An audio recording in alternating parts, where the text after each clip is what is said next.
Weekly Edge Show.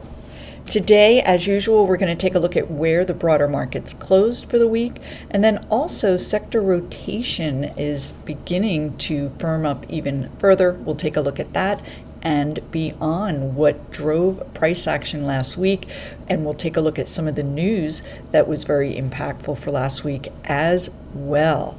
So, actually, the key events that drove tech higher instead of lower.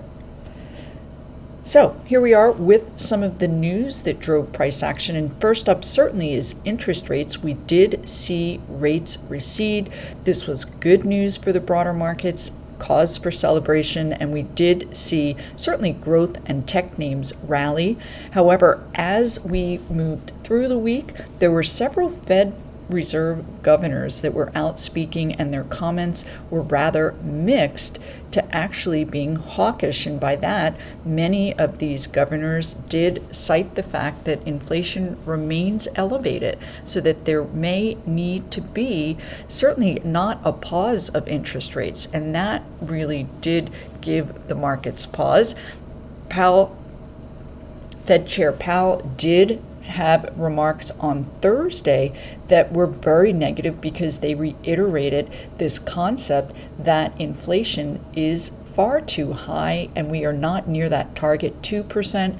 In turn, we did see interest rates rise, which on Thursday caused a pretty sharp pullback in the broader markets. Now, today on Friday, we did get news that consumer sentiment fell for the fourth month in a row, and we are in that period where negative or economic slowdown is good news for the markets because it gives a good reason that you can pause those interest rate hikes. So Friday, we did see a short rally. I'll share with you where the strength was there. Next week, highly impactful inflation data, core CPI and PPI data is due next week. So we need to be on our toes as usual. So from here, let's take a look. Where did the markets close for the week? And here we are. This is a daily price chart of the S&P 500. And you can see that we had a nice continuation rally after last week's close above this key 50-day simple moving average. The RSI and stochastics both in positive territory and heading north. Therefore, the near-term uptrend in the S&P 500 remains firmly in place.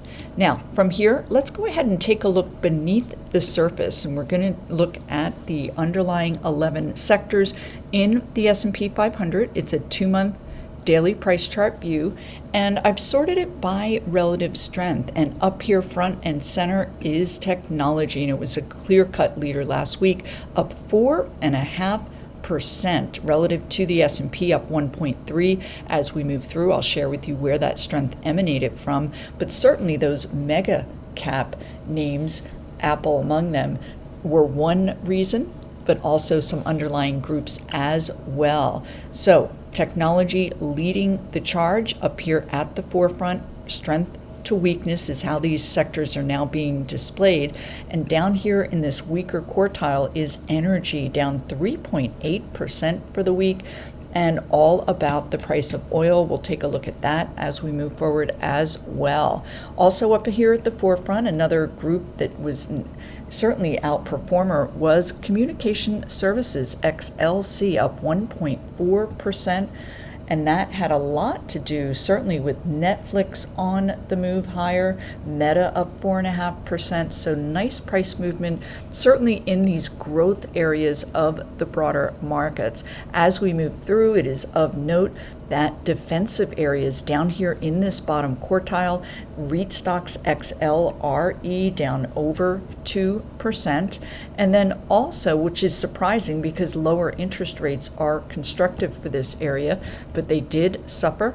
We can also see utilities down here at the bottom, healthcare, and staples, all areas that are certainly defensive in nature, but a funneled move into the growth tech and communication services. Now, from here, we can take a look at the equal weighted S&P 500, and the relevance here is that we did again have that very focused rally, so that the equal weighted, which does not give a heavier weighting to those mega cap growth names, did not fare as well as the S&P 500, and we want to see a broadening out beyond tech, similar to this June into August period, and that will help provide liftoff and a nice continuation rally in the broader markets. Now, here I'm sharing with you select ETFs that are very relevant as far as helping keep on top of where that strength is emanating from. And take a look up here at the forefront. This is software IGV, and you can see that it has this nice base breakout on the horizon. It was up 4% for the week. Another area in technology is semiconductors, also up 4%. So this is where your strength within technology, as well as those mega cap names, really drove price action last week. Down here, we can take a quick look at Brent crude at $80 a barrel not too long ago, up at 95, negatively impacting that energy group. And last up, let's take a look at the yield on that 10-year. And here's that nice deterioration that began, or decline that began last week, and then we bounced around this week. We are at 4.6%, still rather elevated. I'm going to go ahead and share with you another view of the S&P 500. And what I did want to share with you is that view with interest rates relative to the S&P 500. This black line here is that yield on the 10-year.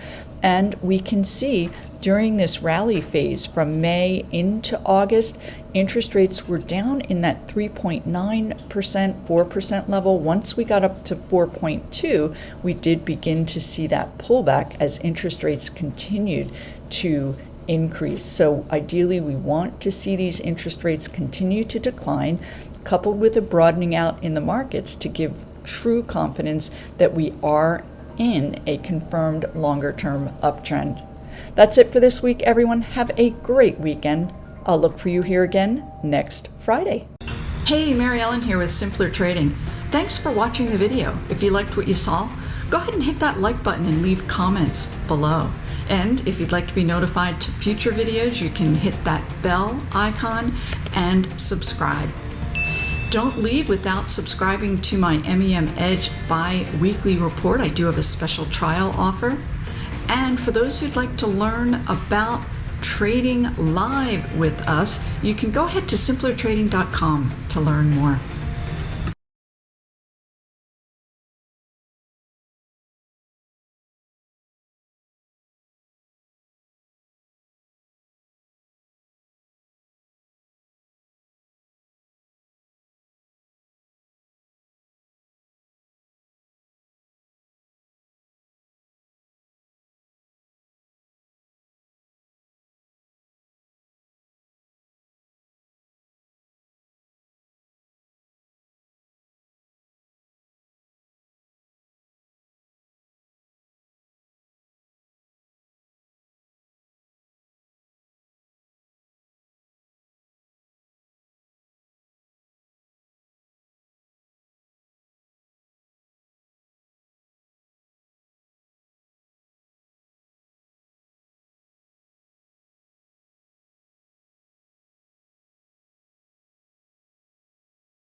Hey, Mary Ellen here with Simpler Trading. Thanks for watching the video. If you liked what you saw, go ahead and hit that like button and leave comments below. And if you'd like to be notified to future videos, you can hit that bell icon and subscribe. Don't leave without subscribing to my MEM Edge bi-weekly report. I do have a special trial offer. And for those who'd like to learn about trading live with us, you can go ahead to simplertrading.com to learn more.